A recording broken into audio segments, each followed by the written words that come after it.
Il y a un grand souci parmi tant d'autres dans le secteur de l'enseignement en République démocratique du Congo, celui de la non-qualification, la sous-qualification des enseignants. Ce constat n'a pas été fait par nous, ce constat a été fait par Asamoah Mujinga Chikuta, qui est étudiant, qui est délégué général des étudiants, délégué général adjoint bien entendu des étudiants de l'ISP.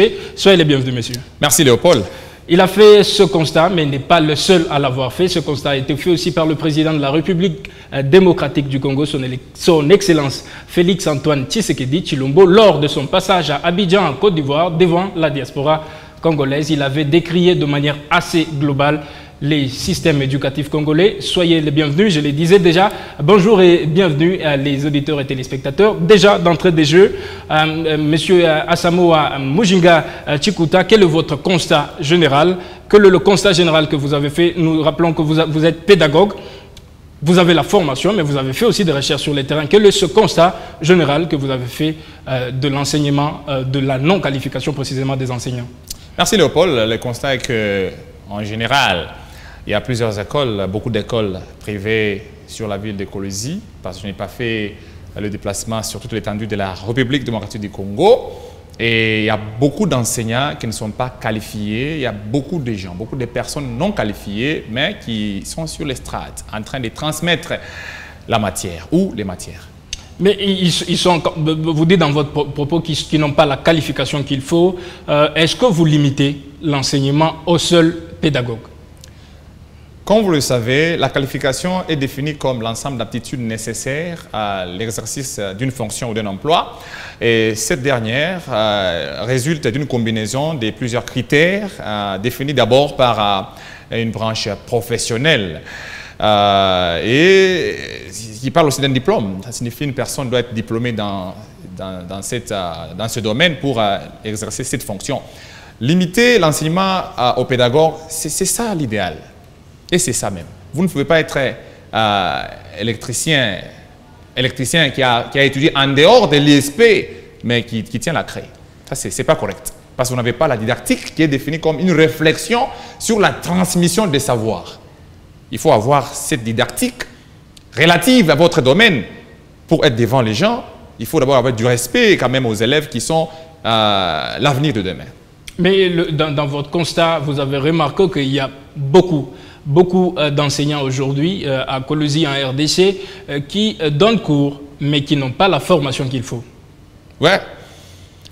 C'est avec, comme vous le savez, il y a un certain problème, un grand problème d'ailleurs, de la non-préparation. Une personne qui fait l'électricité ailleurs, la mécanique ailleurs, et parce que cette personne a fait une lettre de demande d'emploi dans une entreprise et que cette lettre n'a pas été favorablement répondue, cette personne s'est dit « je me refuse dans l'enseignement ». Et au lieu de rester à la maison, ne rien faire, je me propose d'aller dans une école où je me fais engager pour avoir un peu d'argent en entendant le travail de mon domaine, chose qui n'est pas correcte dans un pays organisé. Voilà, on va parler aussi de causes. Selon vous, qu'est-ce qui peut causer cette situation?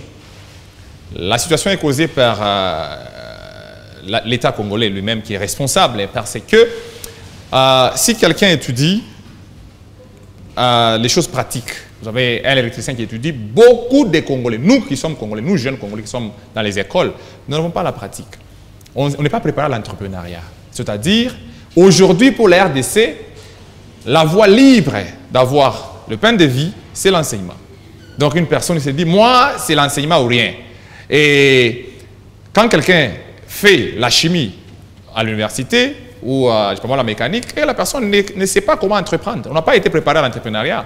Le système éducatif congolais nous a été légué par les Belges qui nous préparaient à l'exécution des travaux. Nous ont préparé, dans notre cerveau ici, c'est être préparé à travailler pour les autres. Alors, ils nous ont préparés, après ils nous ont amené les industries et nous avons travaillé pour eux. C'est resté à nous. Et aujourd'hui, avec le système LM2, on travaille et il faut défendre un projet à la fin, un projet qui est défini comme la solution à un problème. Mais dans tout ça, vous n'indexez que l'État. C'est seulement l'État qui est la cause. L'État qui est la cause par l'État qui est responsable, normal. Le responsable numéro 1. L'État qui est là, qui doit préparer, c'est l'État qui gère le pays. Le gouverneur du pays, c'est l'État. L'État doit donner les moyens nécessaires aux universités ou instituts supérieurs pour préparer valablement les étudiants à une vie future. Parce qu'aujourd'hui, quand quelqu'un fait l'électricité, les gens sont incapables même de faire une petite corporation, travailler ensemble pour, je sais pas moi, une petite corporation d'installation des câbles électriques dans des maisons. Tout le monde s'est dit, moi je travaille pour qu'ils soient engagés. Il est en G2, il s'attend à un engagement dans une entreprise minière d'écologie et que cela n'arrive pas, on se jette dans l'enseignement et ça crée beaucoup d'antivaleurs. Mais en fait, vous parlez de la formation. Cette formation en pédagogie, qu'est-ce qu'elle donne comme plus-value? Quel est l'avantage que celui qui a fait de la pédagogie a sur celui qui n'est pas passé par cet itinéraire? Très bien. Celui qui a fait la pédagogie face à celui qui n'a pas fait, qui n'est pas passé par cet itinéraire, c'est que c'est un problème de didactique. Je venais de dire que la didactique est définie comme l'ensemble des procédés, des techniques et méthodes qui ont pour objectif l'enseignement des connaissances déterminées ou encore une réflexion sur la transmission des savoirs. On vous donne, vous êtes équipé, vous êtes armé. Avant de passer devant les gens, vous devez avoir, c'est comme la déontologie. Il y a la déontologie militaire, la déontologie, je sais pas moi, de l'enseignement. Quand vous avez la didactique spéciale que vous avez vue en électricité, on vous a enseigné comment transmettre les matières de votre domaine. Alors, quand quelqu'un n'a pas cette didactique, comment il va transmettre la matière ou les matières aux apprenants? C'est ça le problème. Voilà, mais est-ce que parmi ce qui explique cette situation sur les terrains, vous ne pensez pas comme moi qu'il y a infériorité numérique de produits de l'ISP? Est-ce que l'ISP produit des licenciés qui sont capables d'enseigner dans toutes ces écoles, qui pilulent partout à Kolwezi, partout en République démocratique du Congo, surtout chez les privés? Non. Je crois qu'il faut prendre un grand exemple. Ne nous limitons pas seulement à l'ISP Kolwezi, là où tout le monde sait que nous sommes moins nombreux à l'ISP Kolwezi. Mais je vous donne l'exemple de l'ISP Kinshasa. L'ISP Kinshasa, d'ailleurs l'ISP Gombe, je crois, peut avoir plus de 30 000 étudiants. Ces gens-là peuvent être engagés. Au même moment, il y a aussi beaucoup d'écoles à Kinshasa. La demande, il y en a partout. Il n'y a pas seulement des écoles à Kinshasa. On peut toutefois échanger. Les gens de Kinshasa peuvent venir à Kolwezi, les gens de Lubumbashi peuvent venir à Kolwezi, parce qu'ici, il y a question d'être Congolais, d'être un vrai patriote. On ne peut pas rester à Kolwezi pour dire moi je suis de l'ISP Kolwezi. L'ISP Kolwezi, cette année, par exemple, j'étais dans une réunion avec le responsable en tant que délégué général adjoint. Un ensemble de plus ou moins 150 personnes. Il n'y a pas seulement l'ISP Kolwezi, il y a l'ISP Kassaji, il y a l'ISP Musumba. Vous voyez? Donc, il n'y a pas un problème d'infériorité numérique. Il y a un problème d'exagération ou quelqu'un qui ose, quelque chose comme une hardiesse là, une personne s'est dit, moi je vais enseigner. Ce n'est pas correct. Il faut être du domaine pour enseigner, pour préparer l'élite congolaise de belle manière. Non, mais combien d'étudiants annuellement produit l'ISP?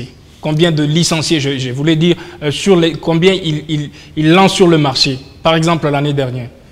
Plus ou moins 150. 150 seulement. 150 finalistes. 150 seulement. Vu le nombre que l'ISP recrute, nous osons croire que les gens doivent venir normalement étudier. Quand un pédagogue, normalement celui qui fait la pédagogie, doit normalement suivre l'ISP parce qu'il est pédagogue. Aujourd'hui, nous avons un grand problème au Congo. Une personne qui s'est dit « je suis pédagogue » au niveau des humanités, mais quand il embrasse les études, il embrasse plutôt les études supérieures, il se dirige à autre chose. Et ça crée un problème. Et on commence à recevoir d'autres personnes, peut-être qui ne sont pas des domaines, qui veulent faire l'ISP. Ici aussi, il y a un problème de conscience. Quand on se dit enseignant, quand on a les talents d'enseignant, il faut aller là où on enseigne les enseignants. Pas aller ailleurs et venir embrouiller l'enseignement. Parce qu'aujourd'hui, l'enseignement est teinté d'une autre couleur.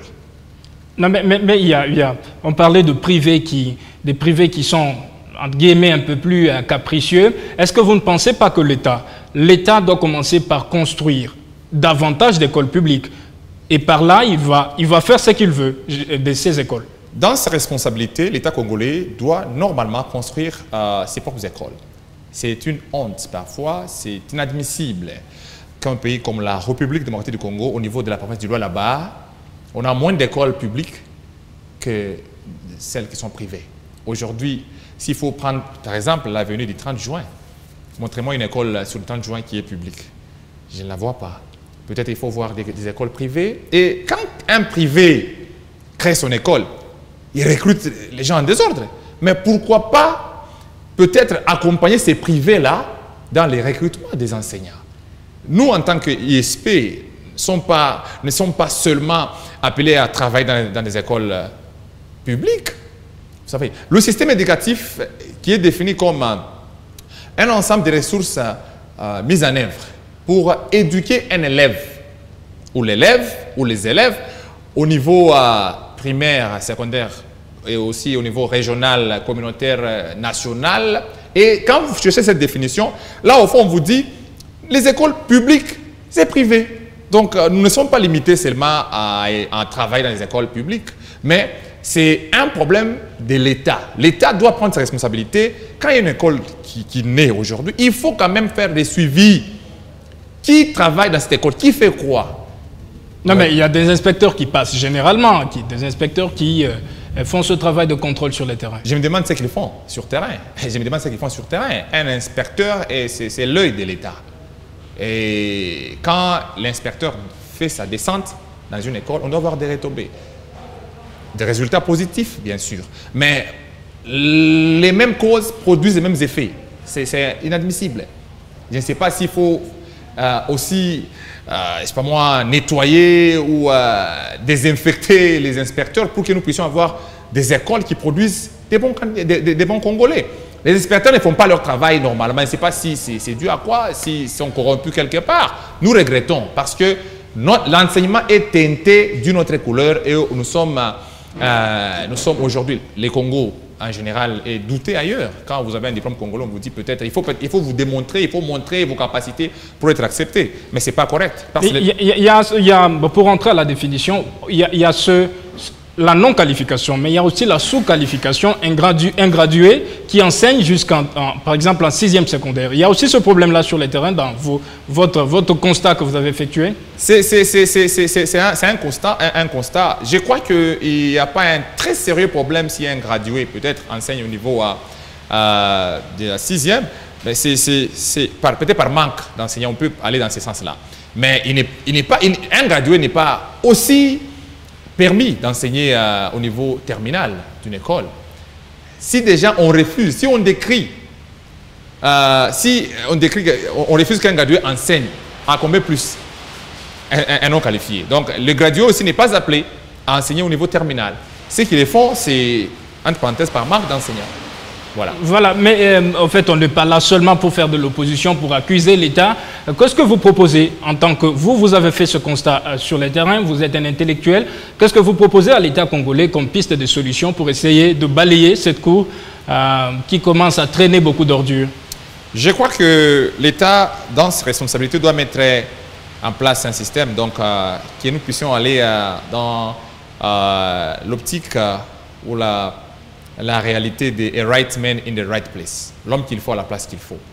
Que l'État mette les moyens dans chaque domaine. Ou, quand quelqu'un étudie et la personne se dirige dans son domaine, et que l'enseignant aussi soit considéré au Congo. Aujourd'hui, s'il faut gréver, on est enseignant. Au Congo, parmi les gens qui grèvent facilement, ce sont des enseignants. Mais celui qui a fait autre chose, qui a fait l'électricité ailleurs, et il se déguise en enseignant, il ne peut pas gréver. Parce qu'il sait que je suis ici en entendant et je vais partir prochainement. Et quand on m'appelle dans une entreprise, je vais partir. Mais celui qui a fait l'ISP, qui est qualifié en tant qu'enseignant, lui, là, est sacrifié. Il y a des gens, nous sommes, personnellement, je suis enfant d'un enseignant, malgré tout, je suis aussi enseignant. Donc, l'État doit prendre ses responsabilités, donc donner les moyens à chacun de nous pour que nous puissions nous sentir à l'aise. Quand on ne se sent pas à l'aise chez nous, on va chez autrui parce que ubi bene ibi patria. L'homme se sent mieux chez soi. Quand on ne se sent pas mieux chez soi, on change d'adresse. Donc l'État doit revoir son canevas ou son projet de la RDC dans l'enseignement ou ailleurs. Et beaucoup plus, l'État doit mettre dans les écoles le système d'entrepreneuriat. Ce qui fait que d'autres personnes viennent dans l'enseignement parce qu'ils sont incapables d'entreprendre autre chose. Il y a un travail, en tout cas, Mujinga Chikuta, à faire dans les deux sens. C'est lui de limiter les travaux d'enseignement aux seuls enseignants, mais aussi limiter les entreprises aux gens qui en ont reçu la formation. Très bien. Je crois qu'un électricien produit par l'ISP s'il touche à un câble électrique, il ne présente pas un grand danger. Parce qu'on ne touche pas un câble électrique avec la pédagogie. Là, c'est une parenthèse. Mais celui qui n'est pas qualifié dans l'enseignement, il n'est pas enseignant, un enseignant qualifié, qui vient enseigner, il sacrifie toute une génération. Cela ne veut pas dire que j'encourage que l'État puisse accepter que les pédagogues aillent dans les entreprises. Ici, nous demandons à l'État d'équilibrer les choses. Et pas seulement à l'État, mais aussi à ceux qui choisissent les domaines d'études au niveau supérieur. Quand vous choisissez l'ISP pour devenir enseignant, mais il faut en tirer les conséquences. Restez dans ça et soyez enseignant. Vous choisissez, par exemple, l'ISTA, vous choisissez le support d'autres choses, vous devenez manager et gérez autre chose. Il ne faut pas vous mêler dans ce qui n'est pas votre domaine.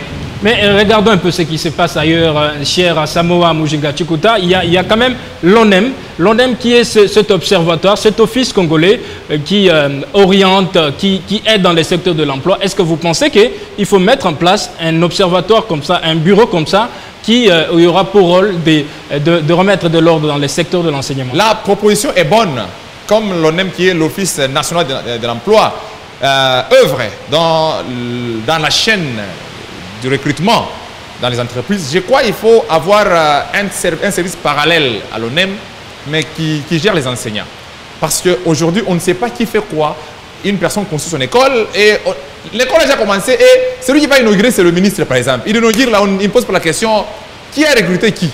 Et on y travaille et à la fin, ce sont des écoles qui font toujours les 100%. À la fin, c'est 100%, 100%. Et aujourd'hui, c'est une parenthèse. Et je regrette qu'on a beaucoup de finalistes, on a beaucoup de diplômes sur la ville, mais s'il faut voir le niveau des compétences, c'est regrettable. C'est parce que il y a les 100% qui viennent chaque année 100%, ça devient comme du marketing, et on ne sait pas d'où viennent ces 100%. Et on connaissait à Kolwezi ailleurs avant qu'il y a telle école, quand vous y allez, vous serez capable de... Vous avez votre diplôme. En conclusion, qu'est-ce qu'il faut faire de manière assez pratique pour remettre de l'ordre dans ces secteurs où vous dites qu'il y a des étrangers à la profession d'enseignants qui commencent à s'inviter aussi dans ce métier justement? Qu'est-ce qu'il faut faire en une minute, M. Asamoah? Il faut d'abord assainir, il faut assainir les milieux en donnant aussi de l'emploi à ceux qui se déguisent en enseignant, nos amis qui sont ailleurs. C'est ce que j'ai. Donc je crois qu'il faut un assainissement du milieu et mettre chacun à sa place. Donc l'État, c'est l'État toujours qui doit prendre cette responsabilité de voir mettre qui où. Parce que si on laisse comme ça, celui qui n'a pas d'emploi, il n'est pas pédagogue, mais il va, pour chercher le pain, il va venir enseigner au moins pour survivre. Voilà. Est-ce que, par exemple, au niveau de la province du Lualaba, il y a aussi un travail à faire qui soit différent de celui qui est fait au niveau national dans ces secteurs-là? Je crois que le gouvernement provincial qui nous suit en ce moment soutient déjà les enseignants. Chaque province a ses réalités. Vous allez voir que sur ce que l'État donne comme salaire, comme motivation aux enseignants, chaque province y ajoute quelque chose. De la même manière, l'État au niveau provincial, représenté par le gouvernement provincial, doit prendre ses responsabilités, peut-être organiser beaucoup de formations des inspecteurs, éveiller, appeler les inspecteurs dans des réunions, dans des colloques, leur dire leur rappeler le travail à faire afin d'assainir le milieu au niveau de la province, comme on l'appelle province pilote. On n'est pas pilote parce qu'on a l'avion, on est pilote parce que c'est l'exemple à suivre ailleurs. Donc la province de là-bas peut commencer par l'assainissement du milieu en formant les inspecteurs ou en leur rappelant leur travail. Et merci. Merci bien Asamoah Mujinga Tshikuta. Nous rappelons que vous êtes directeur général, enfin délégué général adjoint des étudiants de l'Institut supérieur pédagogique de Kolwezi. Merci chers auditeurs et téléspectateurs de Mikuba. Merci surtout de rester focus au programme de votre chaîne.